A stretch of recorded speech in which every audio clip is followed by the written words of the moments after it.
E começando a revisão do capítulo 80 de Boruto, partindo de onde o capítulo anterior parou, Aida, muito a contragosto, enquanto é obrigada pelo Kawaki praticamente ameaçando matá-la, responde à pergunta do Shikamaru dizendo que o Boruto matou o Naruto.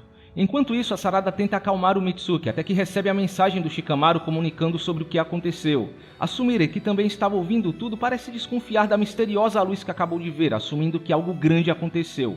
Sendo assim, a Sarada não entende o que está acontecendo e cai em desespero, sem conseguir ter reação. E voltando para Kawaki e Eida, Aida pergunta por que ele precisava ir tão longe, e o Kawaki esclarece melhor por que quis incriminar o Boruto e como essa situação trará vantagens a ele, pois agora que o Boruto é visto como o inimigo número 1 de Konoha, ninguém mais irá interferir em seus planos de matá-lo. E enquanto ele mantiver Naruto e Hinata selados, eles estarão seguros e não pretende soltá-los até que consiga lidar com Naruto e Kodo. Sendo assim, para todos os efeitos, é como se o Hokage estivesse morto e o Boruto é o culpado.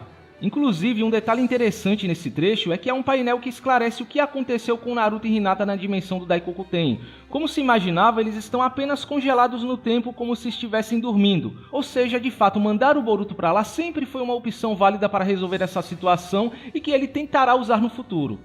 Prosseguindo, Daemon finalmente chega lá daquele jeito dele, se jogando em cima do Kawaki, cortando esse clima tenso, porém Aida parece nem um pouco contente com as atitudes do Kawaki. E voltando para Sarada, o Sasuke vai até onde ela está perguntando pelo Mitsuki. Por sua vez, mesmo abalada, Sarada tenta falar que algo está errado com as ações do Mitsuki, mas o Sasuke mostra entender as ações dele, dizendo que o Boruto quase matou o Kawaki, além do que aconteceu com Naruto e Hinata. Um diálogo que soa sem sentido para Sarada, mostrando de uma vez por todas para quem ainda duvidava que o Sasuke de fato foi afetado pela onipotência. E a partir daqui ela começa a perceber que todos estão agindo estranho, até que a Sumire a contacta perguntando se ela está sob controle de sua própria mente.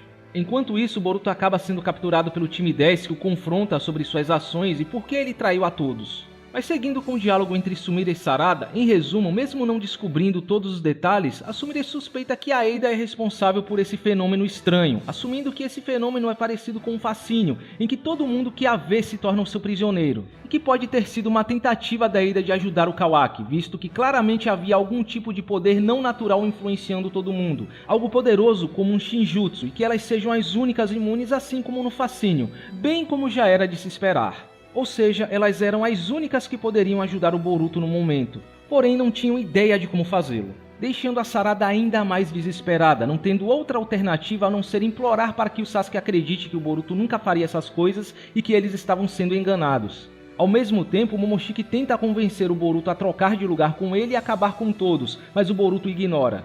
Porém, a Sarada pede para que o Sasuke ouça o seu primeiro e único favor egoísta que ela fará na vida, implorando para que ele ajude Boruto, um diálogo que faz um claro paralelo com um pedido que a Sakura fez ao Naruto antes de partir para a missão de resgate ao Sasuke no clássico. Um detalhe bem legal, porém o ponto mais interessante nesse trecho é que enquanto a Sarada encara o Sasuke, ela mostra um Mangenkyo Sharingan ativo, com o mesmo design visto naquela ilustração especial que o Kishimoto fez para o volume 1 de Boruto. O que está gerando uma comoção no fandom. Como assim? A Sarada despertou o Mangenkyo Sharingan do nada nessas circunstâncias? Como isso é possível? Como pode uma coisa dessas? E blá blá blá blá blá. Mas esse é um assunto para as considerações finais. Prosseguindo, Boruto tenta resistir à possessão do Momoshiki para não machucar os seus amigos, mas por sua vez o Momoshiki tenta quebrar o seu espírito, dizendo que agora ele só tem inimigos, que não há mais lugar para o qual ele pertença, que não há mais razão para ele viver. A única coisa que resta é ele dormir para sempre. Até que o Sasuke aparece repentinamente e o salva, deixando todos do time 10 confusos. No caminho, o Sasuke tem uma conversa com o Boruto onde revela como conheceu o Kawaki, como ele se tornou seu discípulo, descrevendo exatamente a história que conhecemos sobre como ele conheceu o Boruto. Enquanto isso, Aida sai de perto do Kawaki dizendo que precisa fazer algo primeiro, levando o Daemon junto. Na manhã seguinte, Sasuke e Boruto já estão longe da vila, em um lugar onde o Sasuke julga ser seguro. Então eles descansam um pouco antes de continuar com a fuga. Assim, aproveitando essa pausa, o Boruto pergunta por que o Sasuke está ajudando, sendo que ele é considerado um inimigo de Konoha. E o Sasuke esclarece que na realidade há muitas coisas que o estão incomodando. A bandana que ele lembra ter dado ao Kawaki pessoalmente estando com o Boruto, e ele consegue sentir o Momoshiki, que deveria estar no corpo do Kawaki, no Boruto. Mas ao mesmo tempo sente em sua mente que cada uma dessas coisas o estão incomodando cada vez menos, e isso assusta. Se atentem a esse detalhe. E por isso, por não saber no que acreditar ou quão confiáveis são suas memórias, ele decidiu confiar em sua filha, Sarada. Ele iria ajudá-lo se é isso que ela deseja, mesmo que signifique colocar a sua vida em risco, esperando não estar cometendo um erro e que o Boruto prove que ela está certa. Vendo isso, Momoshiki mais uma vez tenta quebrar o espírito do Boruto, dizendo que mesmo com a ajuda, nada mudou o fato do Boruto ter perdido tudo. A onipotência criou uma realidade inconfundível, não é como um engano temporário criado por um genjutsu. Um trecho bem interessante que basicamente pode ter tirado uma dúvida que ficou no capítulo passado. A onipotência reescreveu a realidade ou apenas as memórias? Isso indica que talvez a onipotência tenha reescrito apenas as memórias das pessoas, porém também tenha mudado a noção que elas têm da realidade, encobrindo qualquer dúvida que elas tenham sobre algum elemento que pareça incoerente ou fora do lugar. O que significa que talvez fotos, documentos ou programas de TV não tenham sido alterados, mas as pessoas não terão capacidade de perceber algum problema nelas, tornando essa troca de papéis menos problemática narrativamente. Continuando, Boruto simplesmente ignora e debocha do Momoshiki, o deixando irritado ao ponto dele gritar com Boruto para lhe dar o controle, e eles trocam algumas ofensas, até fazendo o próprio Momoshiki reconhecer que o Boruto tem uma força mental insana, até que repentinamente Aida aparece na frente deles, se mostrando arrependida, até pedindo desculpas pelo que aconteceu com o Boruto. Aparentemente, ela tem noção de que os seus desejos subconscientes causaram essa situação, e essa não foi a primeira vez, já que ela transformou todos em seus prisioneiros antes de perceber. Mas o Boruto esclarece que tudo isso foi fruto de seu poder oculto, a onipotência que transformou o seu desejo em realidade, e que dessa vez é o desejo do Kawaki que está sendo refletido, um detalhe que ela não sabia. Nisso, Aida fica surpresa com a calma do Boruto, pois estava esperando que ele estivesse deprimido. Porém, o Boruto não parece se importar muito com sua condição. Na verdade, ele não consegue parar de pensar em tudo que o Kawaki passou até agora, pois aquela insegurança e solidão que ele estava sentindo, o Kawaki sentiu por toda a sua vida, e chega à conclusão de que de fato ele nunca o entendeu realmente. Porém, Aida ainda acha que apesar de tudo, o Kawaki ainda o reconhece como um irmão. O Sasuke, por sua vez, também faz o seu discurso, dizendo que o Naruto também não tinha nada, assim como o Boruto estava agora. Mas ele se tornou o Hokage respeitado por todos, se provando através de suas ações, e acredita que se o Boruto é filho dele, deve ser capaz de fazer o mesmo. O que deixa o Momoshiki bem preocupado com o rumo que as coisas estão tomando, pois essa seria a oportunidade perfeita de fazê-lo entrar em desespero e perder a vontade de viver. Levantar a moral do Boruto só estava atrapalhando seus planos. Sendo assim, o Boruto faz um discurso épico, dizendo ao Momoshiki que ele não perdeu nada, pois ele ainda tem o sangue de seu pai, sua mãe e seu avô Yondaime Hokage, e o mais importante, ele herdou a vontade do fogo porque ele é um ninja de Konoha. Ele também se sente culpado pela situação do Kawaki, pois ele foi fraco e agora entende que precisa ficar mais forte e transformar essa situação numa simples briga entre irmãos, pois é isso que o seu pai faria. E enquanto ele diz isso, uma imagem do Naruto aparece ao lado dele, evidenciando a sua determinação, que ele é como seu pai nesse aspecto. E detalhe que esse trecho na versão japonesa parece ter feito uma bela referência à resposta que o Naruto deu antes de sua última batalha contra o Sasuke no Vale do Fim, que ele iria acabar com essa rixa entre irmãos. Vendo isso, Aida fica até surpresa como o Boruto pode ser um garoto de 12 anos, e ainda se sentindo responsável pelo que aconteceu, decide ajudá-lo não o procurando até que ele volte à vila, não importa o quanto o Kawaki ou o Shikamaru insistam. Por fim, o Boruto pede para que ela agradeça a Sarada por ter convencido o Sasuke e diga a ela que não precisa se preocupar, pois ele irá voltar. Nisso, Daemon também se despede do Boruto, esperando que ele volte forte o suficiente para fazê-lo lutar a sério, mostrando que ele tem um certo apreço e afeto pelo Boruto. E chegando ao final do capítulo, Boruto e Sasuke partem, enquanto Sumire e Sarada olham em direção ao céu, com a Sarada desejando que eles se cuidem, e os inimigos do Boruto, Kawaki e Kodo, juram matá-lo.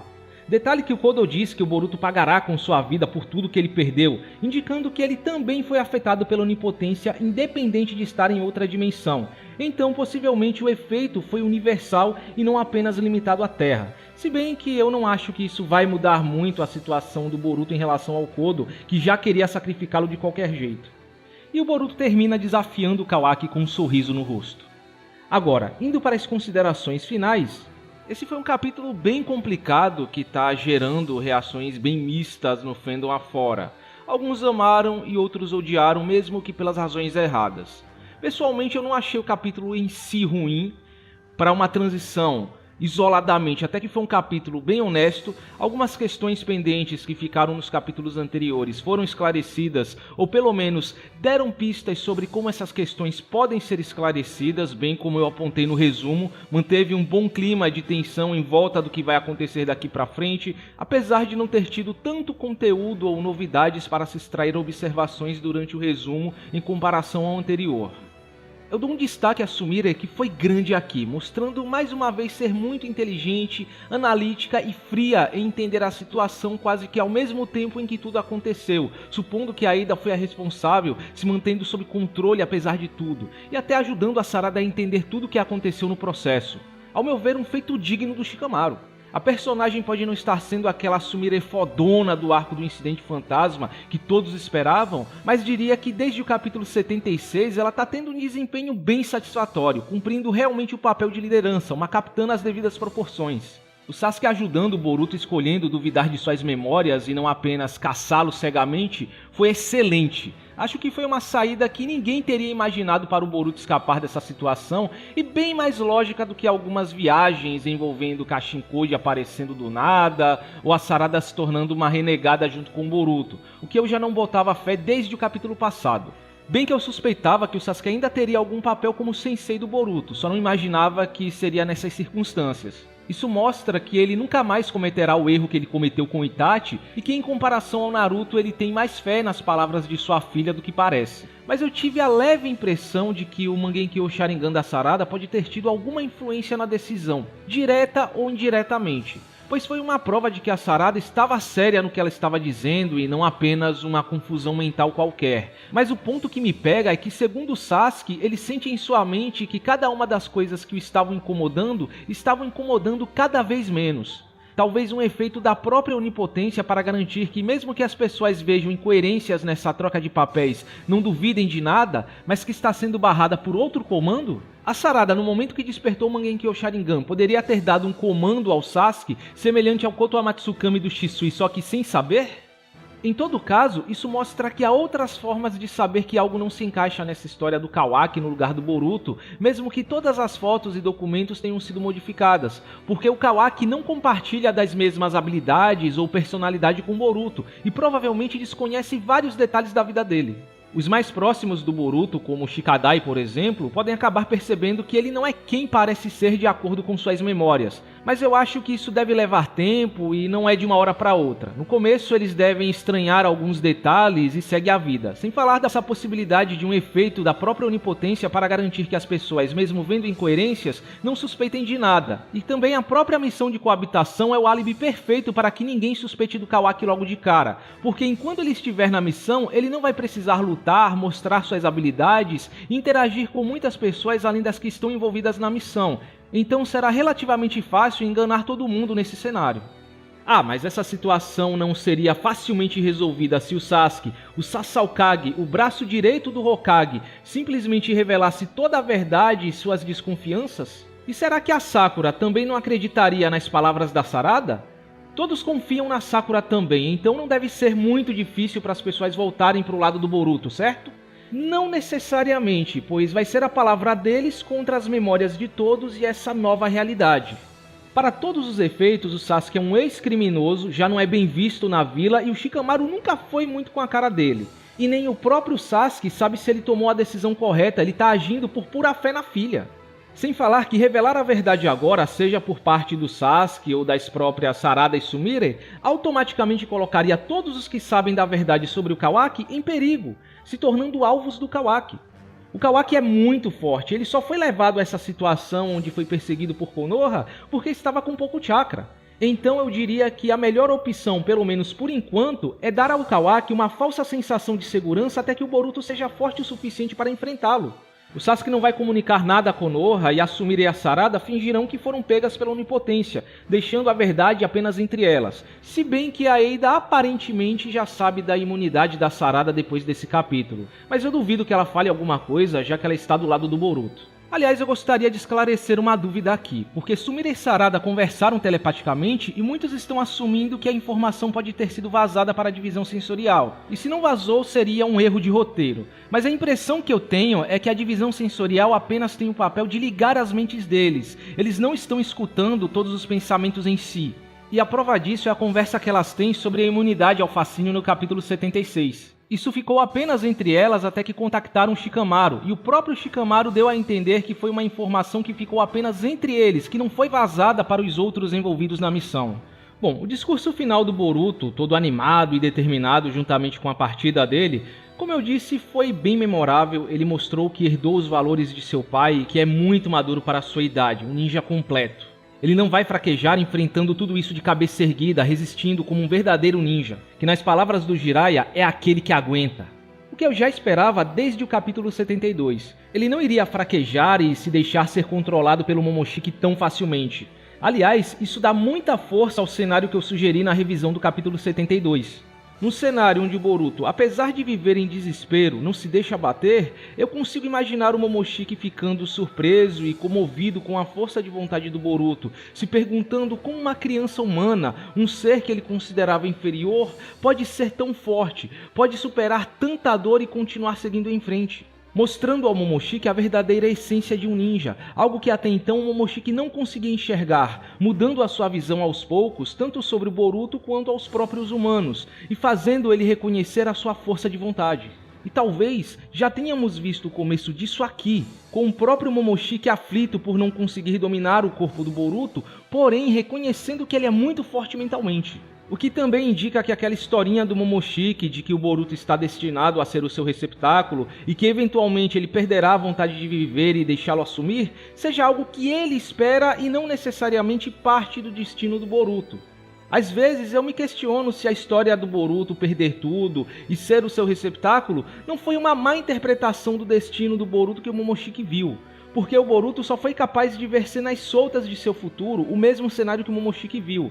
Talvez ele só tenha visto o momento em que ele está no controle do corpo do Boruto, assim assumindo que ele está destinado a se tornar o seu receptáculo. Mas ele não sabe em que contexto isso acontece. Pode ser que de fato o Momoshiki acabe assumindo o corpo do Boruto, mas em uma situação em que eles estejam trabalhando juntos, algo que o Momoshiki jamais imaginaria.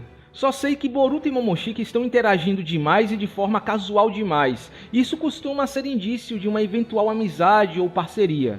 Enfim, a menos que a história nos dê fortes pistas de que o Momoshiki continuará como vilão, é bom ficarmos com o pé atrás e não criarmos tantas expectativas em cima do personagem ou quanto ao fato dele continuar sendo um vilão. Mas apesar de todo o significado que ele tem, ao mesmo tempo eu tenho que confessar que foi um discurso bem piegas e típico de protagonista de Battle Shonen. Eu esperava no mínimo um tom um pouco mais melancólico da parte dele, ou uma certa insegurança, que poderia ter deixado o discurso menos exagerado e mais natural. Ele perdeu os pais, sua vida, seu futuro, e cada pessoa da vila está contra ele, e isso não causou a menor perturbação emocional nele, sem emoções, sem dilemas, sem dramas, sem conflitos internos. Apenas um discurso genérico e artificial que foi bem menos impactante do que poderia ter sido, especialmente quando você reflete um pouco e lembra que o Boruto mal foi protagonista de sua própria história. Mal foi criada uma empatia do leitor com o protagonista. Ele não teve feitos ou discursos tão memoráveis ou agiu como um protagonista em boa parte da história. Tudo bem, o Boruto já se mostrou determinado, já provou seu valor, isso não é novidade, mas o sentimento que eu tenho vendo o Boruto fazendo esse discurso é o mesmo que eu teria vendo o Shikadai fazendo esse discurso. Eu não sinto que ele passou por toda uma jornada tempestuosa ou refletiu sobre o Kawaki alguma vez. Isso não é culpa do personagem em si, mas de como ele foi um protagonista apagado e sem presença no mangá. No anime, certamente será um discurso bem mais memorável e impactante, pois ali ele realmente foi um protagonista de verdade e minimamente ativo. Mas por outro lado, eu entendo que o Boruto sempre foi assim. Ele sempre guardou seus sentimentos e conflitos internos para si mesmo. E essa atitude determinada por muitas vezes é apenas uma fachada, quando na realidade ele está arrasado por dentro. Já o discurso do Sasuke eu diria que foi bem mais épico e significativo, talvez até falando mais sobre a jornada do Boruto daqui pra frente do que qualquer outra coisa. Basicamente o personagem será reconstruído, ele saiu de alguém que tinha tudo e era amado por todos, para alguém que não tem nada e é odiado por todos, e terá que reconstruir tudo que perdeu com esforço e trabalho duro. Inclusive, eu lembro de ter citado nas primeiras revisões do mangá lá atrás que, enquanto Naruto foi alguém que começou sem nada e conquistou tudo com o passar do tempo, o Boruto seria aquele que começou com tudo e acabaria sem nada, tendo que reconquistar tudo que perdeu com trabalho duro. Uma noção que praticamente todos tinham desde o começo do mangá. O que também passa muito a impressão de que a onipotência não será desfeita ou simplesmente não precisará ser desfeita no final, pois o Boruto acabará sendo reconhecido por todos eventualmente. Simplesmente perfeito para demonstrar que tipo de relacionamento Boruto e Sasuke têm. O Sasuke não é um sensei que ensina ninjutsus como era o Jiraiya com o Naruto. O Sasuke é um sensei que ensina a filosofia de vida. Naruto sempre teve sua determinação e seu jeito ninja, o seu sonho de se tornar Hokage estabelecido desde o primeiro capítulo. Já o Boruto não tem isso, ele se formou sem saber por que queria ser um ninja, mesmo herdando a genialidade do avô e aprendendo ninjutsus com facilidade. O que ele precisa é de outros tipos de ensinamento, ainda mais numa situação dessas onde ele precisará de todo o apoio moral possível.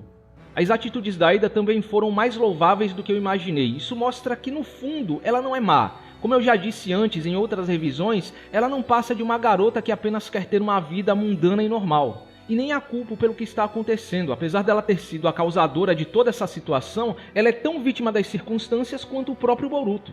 Acho que Ada e Daemon acabaram de se consolidar como aliados do Boruto e parte do lado dos heróis. E talvez o melhor disso tudo é ver que a Ada não é tão boba e submissa em relação ao Kawaki. Apesar dela ainda gostar dele e querer lhe dar uma chance, ela não compactua com suas ações e sinto que aos poucos ela está repensando essa relação que quer ter com ele. Especialmente agora que ela entende a verdadeira natureza de seu poder e sabe que tudo depende de seus desejos subconscientes. De resto, eu sei que muita gente se decepcionou com o fato do Jogan não ter aparecido, considerando que esse seja o último capítulo pré-time skip, ou com o fato do Boruto querer salvar o Kawaki e ainda se responsabilizar por ele apesar de todas as cagadas que ele fez. Porque queriam ver um Boruto mais sério, Ed, sombrio. Eu sei que é meio difícil aceitar, afinal foi criado muito hype em cima do Jogan inicialmente, é um doujutsu do protagonista, aparentemente cheio de mistérios, mas eu acho que já tá na hora de começarmos a aceitar a possibilidade do Jogan ser um elemento exclusivo de anime, light novel ou de um momento bem específico da história, assim como vários outros personagens, ninjutsus e conceitos em Boruto.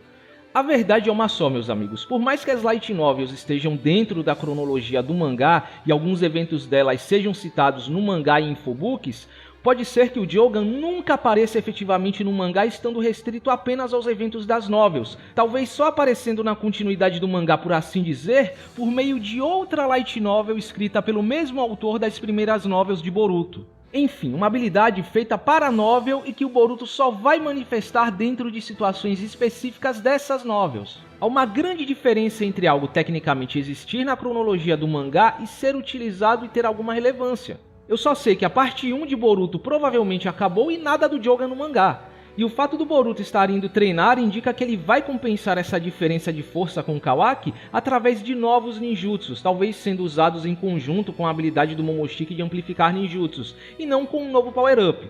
E esse Mangekyou Sharingan da Sarada, com o mesmo design da ilustração especial do volume 1, só corrobora com a validade daquela ilustração, incluindo o Boruto com um modo chakra e 2 Byakugans. Talvez, sei lá, uma forma transcendida do Boruto, ou em que ele está lutando ao lado do Momoshiki, o modo Momoshiki, por assim dizer? E se essa ilustração representa o nível máximo de cada um dos personagens, então significa que o Boruto não terá o Jogan, pelo menos no mangá. E quem queria um Boruto Ed, sombrio e vingativo, sinceramente, estava na Disney. Estava com expectativas muito exageradas em cima do personagem. Até que dava para ter uma expectativa dessas lá no comecinho da obra, quando ela ainda não tinha tomado forma, mas hoje o rumo que o Boruto vai tomar como protagonista está definido há muito tempo. Ele pode até ter um tom um pouco mais sério, mas nunca será um Eren da vida, caralho. Ele é mais um típico protagonista idealista de Battle Shonen, que dá a volta por cima apesar das adversidades, se sacrifica pelas pessoas que ele ama e não desiste dos amigos independente do que eles façam. E o Kawaki, obviamente, será redimido no final, uma vez que ele não é necessariamente mal e é considerado família pelo protagonista atual e o anterior. Isso aqui terá um final feliz típico de Battle Shonen. Olha, eu sei que eu pareço repetitivo falando isso a cada 2 revisões desde que o Boruto morreu. Mas aceitem de uma vez, aceitem logo que vocês estão lendo um Battle Shonen genérico e que não está tentando fazer algo muito diferente do resto que dói menos. Vocês verão todos os clichês possíveis aqui, como já estão vendo. Enfiem essas expectativas mirabolantes e irreais no rabo, bando de abestalhados do caralho. E não ouçam merdas ditas por leitor casual, preso nos anos 90, quando se trata de anime, que leu 5 mangás na vida, se foi muito, e não sabe do que tá falando, enchendo a cabeça de vocês de esperanças fantasiosas e reais seus merdas. Esse é o de serviço à comunidade, ao fandom em geral, e não colocar juízo na cabeça de vocês.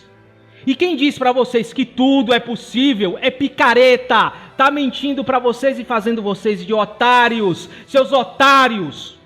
E gente assim só existe porque vocês permitem que exista, porque vocês dão moral. Aprendam a entender e saber o que esperar do mangá que vocês estão lendo, pra não quebrar a cara. Não é porque há um ou outro Battle Shonen que foge dos padrões que Boruto irá fugir, porra.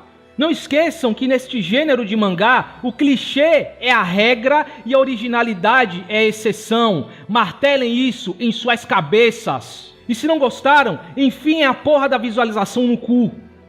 Bom, a arte, assim como nos capítulos mais recentes, não foi um ponto em que esse capítulo se destacou. Mais uma vez eu senti que o Ikemoto falhou em dar expressões apropriadas aos personagens no momento tenso, onde há necessidade disso. A cena em que a Sarada chora e se desespera, por exemplo, é quase tão insípida e sem emoção quanto o choro da Hinata no capítulo 72. Ela praticamente está com a mesma cara de paisagem em todos os painéis ou com um close nos olhos, tirando a necessidade de desenhar expressões mais detalhadas, algo que o Ikemoto fez com o Naruto no capítulo 67. Possivelmente porque ele não é muito bom em representar desespero ou tristeza. Mas em contrapartida, as cenas de despedida do Boruto estão bem ok. O Ikemoto aparentemente deu um foco maior nos detalhes e expressões, até porque é um trecho que tenta passar mais impacto. Por último, quanto ao despertar do Mangenkyo Sharingan da Sarada, talvez o maior acontecimento do capítulo e que está gerando uma comoção enorme no fandom, sendo justo aqui, eu não posso julgar quem não gostou das circunstâncias em que esse despertar aconteceu. Não foi bom, não foi impactante, muito menos memorável. Deixando bem claro que eu não tenho problemas com a demonstração de fraqueza da Sarada, chorando, perdendo a compostura e pedindo ajuda desesperadamente ao pai. Como eu disse na revisão do capítulo 78, ela é uma típica heroína de Battle Shonen. Ela terá os momentos onde ela será forte, decidida, e os momentos onde ela será fraca, submissa e dependerá dos outros. E esse foi um desses momentos. E não há nenhum problema com isso. Não há muito que ela possa fazer nessa situação além de pedir ajuda ao Sasuke. É a única alternativa lógica. E talvez essa demonstração de fraqueza e impotência pode até vir a se tornar um acontecimento importante para o desenvolvimento dela no futuro, já que ela terá que ficar mais forte para ajudar o Boruto e não ser um fardo novamente, vendo a pessoa que ela ama sofrer sem poder fazer nada. Ela precisa dessa falha e decepção consigo mesma. Só que não é o melhor momento para se despertar o Mangenkyo Sharingan. Eu sou extremamente fã de Boruto e sempre tento entender as decisões do autor e por que certas coisas acontecem como acontecem, independente de gostar ou não. Mas quando se trata do Mangenkyo Sharingan, se espera muito mais, que pelo menos ele desperte em uma luta épica ou situação de risco de vida. Acho que a melhor forma dela despertar o Mangenkyo Sharingan nessas circunstâncias é se ela visse o Boruto sendo morto na frente dela pelo Mitsuki, por exemplo, ativasse o Mangenkyo Sharingan com algum poder de retroceder no tempo ou de cura e salvasse ele. Pronto, seria bem melhor. Mas lembrem-se que uma coisa é você não ter gostado de como aconteceu e outra é dizer que foi incoerência, rético, um erro de roteiro, que não faz sentido, etc. Antes de tudo, sim, o mangá e os databooks indicam que há necessidade de matar ou presenciar a morte de um ente querido para se despertar um Mangenkyo Sharingan. Porém, acredito que talvez isso tenha sido interpretado de forma literal demais até hoje. Não podemos nos esquecer que, segundo Tobirama, no capítulo 619 de Naruto, o Sharingan é o olho que reflete o coração, vindo da reação de quando um Uchiha entra em agonia pela perda de um grande amor ou decepção consigo mesmo. E como já visto, toda a evolução dele gira em torno dos sentimentos, ou seja, o que faz o Mangekyou Sharingan despertar não é o ato de matar ou ver alguém importante sendo morto em si, mas os fortes sentimentos envolvidos, seja desespero, remorso, culpa, tristeza, perda, etc. O que fica subentendido é que a morte de um ente querido é só a forma mais rápida e prática de causar uma forte resposta emocional e alcançar o Mangekyou Sharingan como resultado. Sendo assim, ele pode ser alcançado de outras formas e em outras circunstâncias. Por que não?